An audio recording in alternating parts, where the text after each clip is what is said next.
ನನ್ನ ಹೆಸರು ಕಾರ್ತಿಕ್ ಅಂತ. ನಾನಿಲ್ಲಿ AML ಬ್ರ್ಯಾಂಚ್ನಲ್ಲಿ ಫಸ್ಟ್ ಇಯರ್ ಸ್ಟಡಿ ಮಾಡ್ತಿದ್ದೀನಿ. ನಾನು ಈ ಸ್ಟಾರ್ಟಿಂಗ್ ಬಂದಾಗೆ ಈ ಕಾಲೇಜ್ ನೋಡಿ ನಾನು ಈ ಕಾಲೇಜ್ ಕ್ಯಾಂಪಸ್ ಬಗ್ಗೆ ಏನೇನೋ ಅಂದ್ಕೊಂಡಿದ್ದೆ.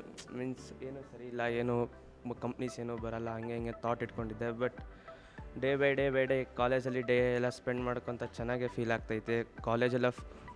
ಕಾಲೇಜೆಲ್ಲ ಫ್ರೆಂಡ್ಲಿ ಆಗಿದೆ, ಟೀಚರ್ಸ್ ಎಲ್ಲರೂ ಫ್ರೆಂಡ್ಲಿ ಆಗಿದ್ದಾರೆ. ನಾನಿಲ್ಲಿ ಇಷ್ಟಪಟ್ಟಿದ್ದು ಫ್ರೆಂಡ್ಸು, ಅವರೆಲ್ಲ ನಮ್ಮ ಜೊತೆಗೆ ಆರಾಮ್ ಅಂಡರ್ಸ್ಟ್ಯಾಂಡಿಂಗ್ ಚೆನ್ನಾಗಿದೆ ಫ್ರೆಂಡ್ಸ್ ಬಗ್ಗೆ ಎಲ್ಲ. ಈವನ್ ಟೀಚರ್ಸ್ ಕೂಡ ಅಂಡರ್ಸ್ಟ್ಯಾಂಡಿಂಗ್ ಎಲ್ಲ ಚೆನ್ನಾಗೇ ಇದೆ. ನಾನು ಸ್ಟಾರ್ಟಿಂಗಲ್ಲಿ ಫಸ್ಟ್ ಲ್ಯಾಬ್ ಮಾತ್ರ ನಂದು ವರ್ಸ್ಟ್ ಲ್ಯಾಬ್ ಆಗಿತ್ತು. ಅದು ನಾನು ಇವರೇನಪ್ಪ ಹಿಂಗೆ ಹೇಳ್ಕೊಡ್ತಾರೆ ಹಿಂಗೆ ಅಂದ್ಕೊಂಡಿದ್ದೆ. ಬಟ್ ಡೇ ಬೈ ಡೇ ಅವರು ಇಂಪ್ರೂವ್ ಹಾಕೊತ ಹೋದರು. ಅವರು ನಮಗೆಲ್ಲ ನೀಟಾಗಿ ಹೇಳ್ಕೊಡೋದು ಸ್ಟಾರ್ಟ್ ಮಾಡಿದರು. ಆಮೇಲೆ ಕ್ಲಾಸಸ್ಸಲ್ಲಿ ಎಲ್ಲ ಟೀಚರ್ಸ್ ಕೂಡ ಹಂಗೆ ಫ್ರೆಂಡ್ಲಿ ಆಗಿದ್ದಾರೆ. ಏನಾದ್ರು ಡೌಟ್ ಇದ್ದರೂ ಏನಾದ್ರು ಕೇಳ್ಬೋದು. ಅವರು ಈವನ್ ಹೇಳ್ತಾರೆ, ನೀವು ಎನಿ ಟೈಮ್ ಫೋನ್ ಮಾಡಿ ಪರವಾಗಿಲ್ಲ, ನಾವೇನಾದರೂ ಹೇಳ್ಕೊಡ್ತೀವಿ ಅಂದು. ಏನಾರು ಡೌಟ್ಸ್ ಇದ್ರೂ ಕೇಳಿದ್ದೀನಿ. ನಾನು ಈವನ್ ಗ್ರೀನ್ ಬಿಲ್ಡಿಂಗ್ ಮ್ಯಾಮಿಗೆ ಎಷ್ಟೋ ಸತಿ ಫೋನ್ ಮಾಡಿ ಕೇಳಿದ್ದೀನಿ. ಈವನ್ ಶ್ರೇಯಾ ಮ್ಯಾಮಿಗೂ ಕೇಳಿದ್ದೀನಿ. ಅಷ್ಟೇ. Thank you.